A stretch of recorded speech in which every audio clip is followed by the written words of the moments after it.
Încet, încet sunt descoperite tot mai multe informații cu privire la atrocitățile și deportările în masă comise de autoritățile ruse în Ucraina. În era digitală nu au cum să scape fără a fi demascați toți cei care au făcut crime de război.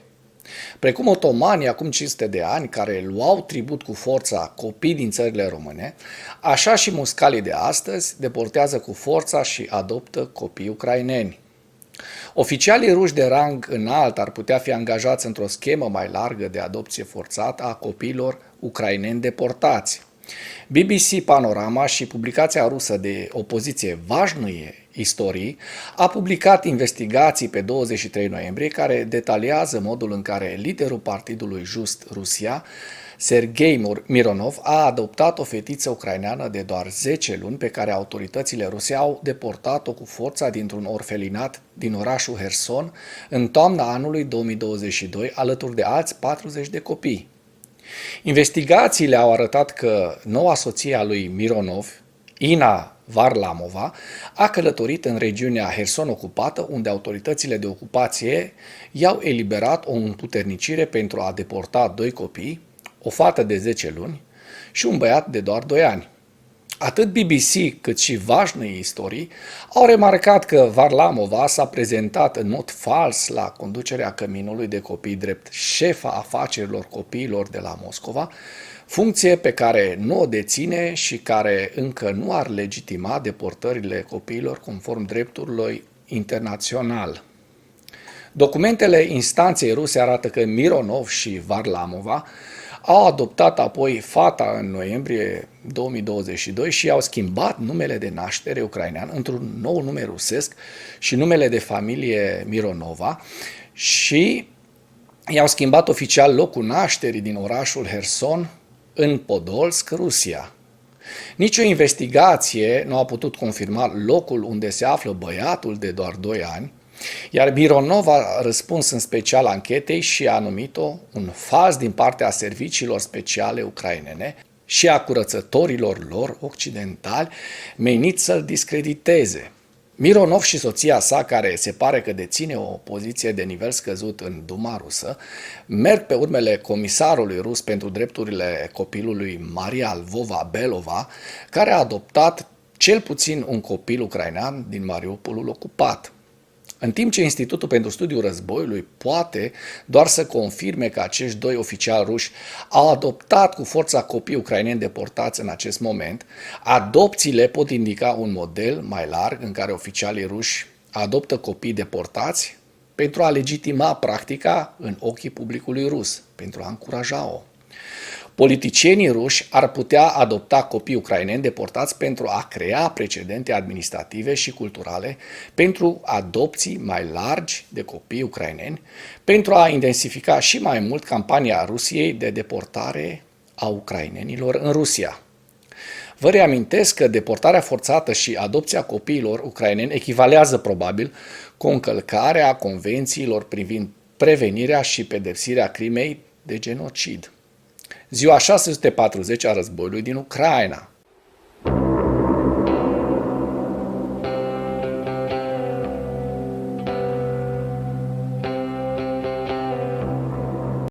Pentru că n-au reușit să piardă destul personal și tehnică militară în primele 2 valuri de atac, rușii încearcă un al 3-lea val la Avdiivka.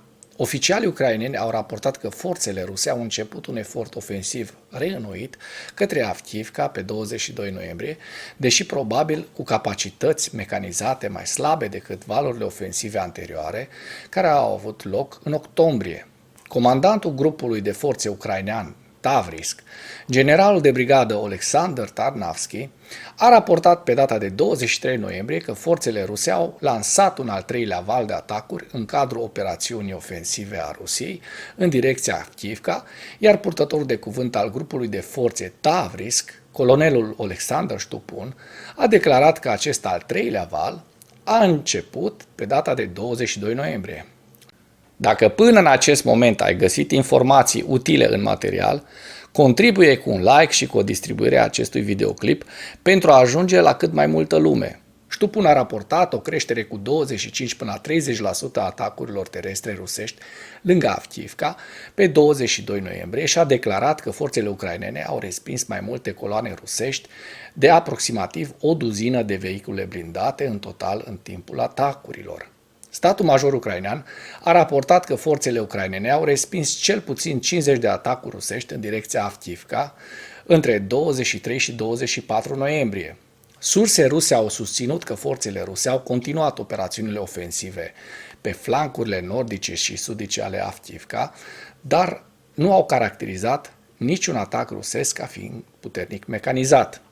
Forțele ruse au susținut că forțele ruse au continuat să avanseze la nord de Avdiivka și au făcut câștiguri suplimentare în zona industrială de la sud-est de Avdiivka, dar nu au revendicat nicio pretenție teritorială în concordanță cu o ofensivă rusă reînnoită la scară largă. Ștupun a declarat că forțele ucrainene au distrus 3 tancuri rusești și 7 vehicule blindate de luptă pe 22 noiembrie, sugerând că forțele ruse desfășoară în prezent un set mai mic de atacuri mecanizate decât în octombrie.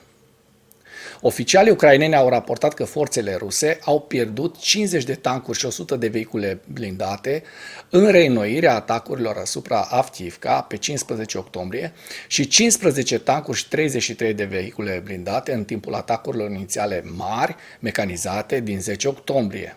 Forțele ruse au pierdut un număr confirmat de 197 de vehicule avariate și distruse în operațiuni ofensive în apropiere de Avdiivka, începând cu 9 octombrie, iar armata rusă a părut să petreacă sfârșitul lunii octombrie și toată luna noiembrie pregătindu-se pentru un val de atacuri terestre conduse de infanterie, care să compenseze pentru aceste pierderi de echipamente grele. Asalturile la sol mari, conduse de infanterie, vor reprezenta probabil o amenințare semnificativă pentru forțele ucrainene care se apără în direcția Avdiivka, dar nu vor duce la o înaintare rapidă a Rusiei în zonă. În ceea ce urmează vă prezint un slide cu evoluția de ieri a celor mai importante fronturi din Ucraina. Hărțile sunt creația Institutului pentru Studiul Războiului. Pentru mai multe informații, accesați linkurile din comentarii.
Mulțumesc pentru vizionare. Dacă vrei să susții acest canal, abonează-te la Animatura.